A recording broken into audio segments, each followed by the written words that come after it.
Yo, what's going on everyone? Brian and Jim here with Drink a Beer and Play a Game, and today we're going to be covering one of the potentially most controversial games of 2016. I am of course talking about No Man's Sky.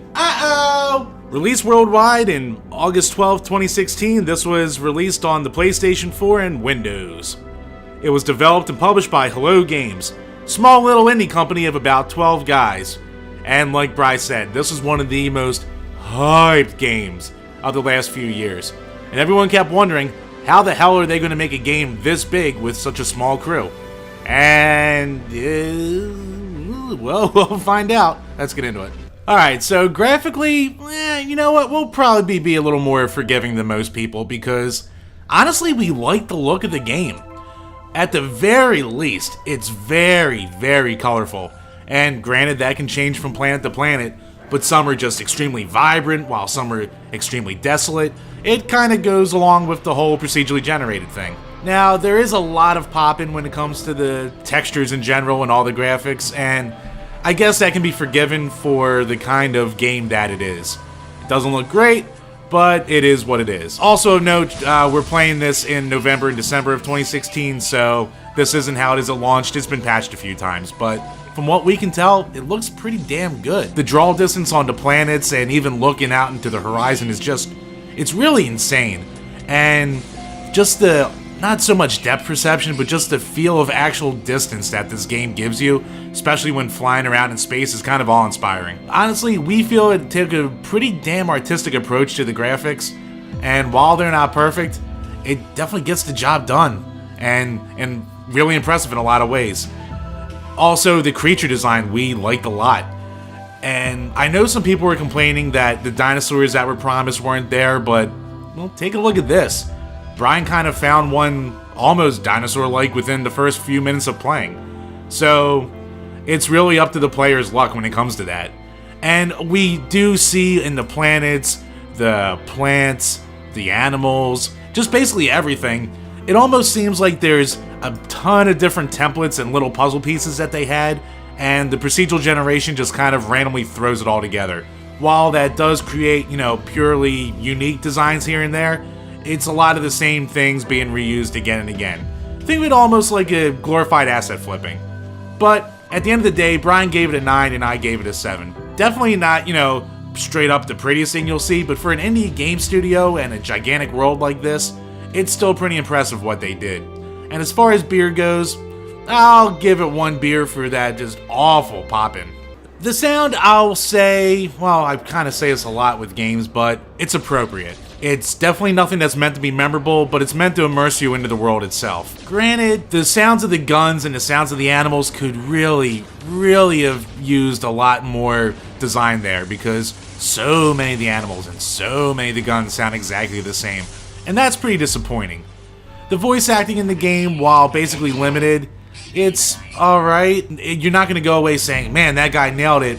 Some of the voice actors, the few that are there, sound maybe a little bored actually, but it doesn't take away too much from the game because honestly you're not going to be dealing with it that much. And also it's in an alien language, so take that for what it is. I guess it's kind of hard to truly judge that there. The music itself, it seems well constructed enough, but it's definitely more meant to be background noise and filler more than anything you're really going to be concentrating on. But it's nice that it's there. Look, overall, this isn't a package you're going to get too excited about sound-wise, but there's definitely enough here to keep it from taking away or having anything to complain about, so we both gave it 6s. And as far as beer goes, I'll give it 2 beers. 1 for the animals sounding the same, and 1 for the weapons sounding the same. As Jim mentioned, since we are playing this so late, this is actually after a major Foundations patch, which fixed a lot of the control issues. So when giving our score, we're kind of an amalgamation between when the game first came out and the fixes that they've made. But to be honest, the game is really simplistic. You only really need to worry about shooting your mining tool, jumping, and every so often scanning the landscape. When you're in your spaceship, it's just rotate your spaceship, move left or right, shoot, and warp every once in a while. So you're really not relying on hand-eye coordination like you would most games. It's an exploration game. You just move forward and you do what you gotta do. The inputs have all been fine, but the one thing, and it is a pain in the dick, the button layout / inventory management when you're trying to select things, it's a little bit cumbersome. The Foundations update definitely fixed that, and I know you can set, hot buttons on your PS4. That was probably one of the most annoying things when half your game is spent. Oh, let me move this inventory here. Oh, I need to reload my gun. I need to go drag this to this. Those were things that got annoying, but once again, I did say the Foundations update kind of streamlined that, so we did appreciate that. We know a lot of people had major issues with the space travel and just the mechanics of how you control your spaceship. For me, it didn't really matter. Now, it really comes down to what kind of player you are. If you really want to be dogfighting in space, yeah, it's not the smoothest controlling game in the world, but if you're like me and you're just hopping from planet to planet, the controls never felt too cumbersome, I'll say that. So, as you see from our scores, I gave it 7s. A game like this, it's really simplistic, but somehow the controls still felt a little bit off. So just for those reasons, I'm going to add 2 beers. The gameplay, and I know I covered a lot of things in the control, but it's basically Minecraft on endless space planets. There is no true goal. Sure, if you want to follow the Atlas path and find yourself through this epic journey or whatever the hell you want to do, or if you just want to free roam and explore from star system to star system, it's really up to you what you want to do in the game. Me personally, I tend to like to explore planets, find as much of the wildlife as possible. I really don't give a shit about the plants, but really when you're exploring and you record them, it gives you credits, and you can use credits to upgrade your gun, get a better spaceship, get new technology, and you're actually going to find all those things in other ways. I don't think a game like this ever really needed a narrative, and a lot of people, I think, had higher expectations for this game. Some people probably just wanted a much bigger, actually, spaceship simulation game that could take you to every planet. Some people felt that the interactions with wildlife is too limited, because it really is just, they'll either attack you or they won't. And you can feed them iron and shit, because that's really fun to do. If you take this game at what it really is, then the developers pretty much offered you exactly what they said. Kind of a explore the multiple universes at your own leisure and figure out what kind of player you are. I will say the options are limited, and I don't see this one having a lot of shelf life, even for a game that technically has limitless possibilities for how you're going to play. So when it came to gameplay, we both gave it a 7. We know it's not perfect, but I still respect the hell out of it, and this is a game if I'm just bored and kind of don't want to get too intense on something, I don't mind popping in. It's not terrible. As far as beers, I'm going to add 2. Just so you can sit back and enjoy yourself while you're playing through this beautiful game. Originality I can kind of keep quick because at its core, procedural generation really isn't anything that new. I mean, hell, some games it's been around since the DOS days with dungeon crawlers.